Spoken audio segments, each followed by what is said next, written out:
Hello, today I'm here with. Brennan Kilo, And what's your hobby?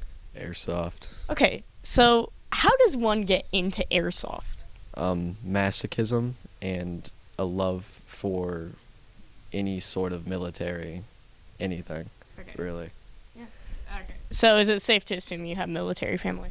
No, only my brother, who is currently in more training. Okay. So, uh, that's how you kind of got into it by just like being interested in that stuff just naturally. Okay. Mostly video games. Oh, okay. Completely fair. So it like does it feel like a real life video game kind of? Sometimes, depending on the situation. If you're in like a milsim kind of area where you're outside for days at a time, it can feel pretty real. But there's some places where it's more of inside and kind of simulation based, where you just kind of run around and have fun. Oh, okay. Do you think that you're doing this like kind of to prepare for the military? Potentially, depending on if I want to take that career path. Okay. Yeah, fair enough. That's kind of just what came to mind. So what about it appeals to you? Well, like, what do you find fun about it? I like to just, I like the ability to kind of simulate a real fight. It's kind of interesting to be yelling at each other around corners, knowing there's another guy over there, but you can't see him. You don't know where he is, but he's shooting at you. It's just kind of fun. It's also fun to shoot your friends at point blank with very powerful BBs. How much do they hurt? Depends. Distance, depending on the weapon, the hop up it has in it, and distance, of course. My brother shot me point blank with a gas blowback CO2 powered pistol, and it hurt. It welted up and bruised for like 7 days. Okay, so aside from being shot point blank, what are some downsides about airsoft?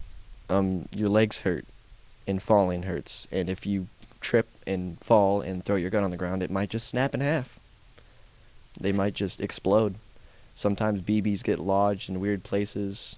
Your gear can break, helmets crack, batteries stop working. It's really expensive too, unbelievably.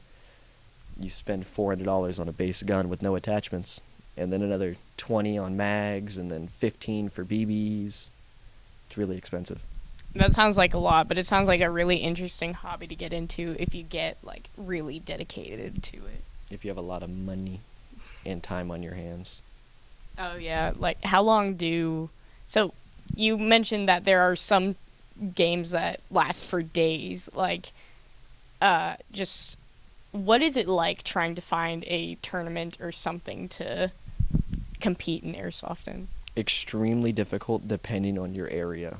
Missouri doesn't really have many. I think we've only had two within the past like 10 years. Oh yikes. But there's a lot in Europe and over in New York, places like those, Iowa.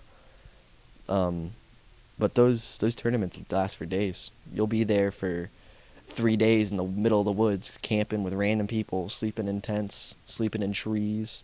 There's a lot of videos online you can see of pretty cool situations like those. Yeah, I've watched some. They look pretty fun, but like I just feel like there's so much behind it that makes it kind of difficult to get into. So, would you encourage other people to get into airsoft? Yes, it just will hurt a lot. Really, really, really bad pain.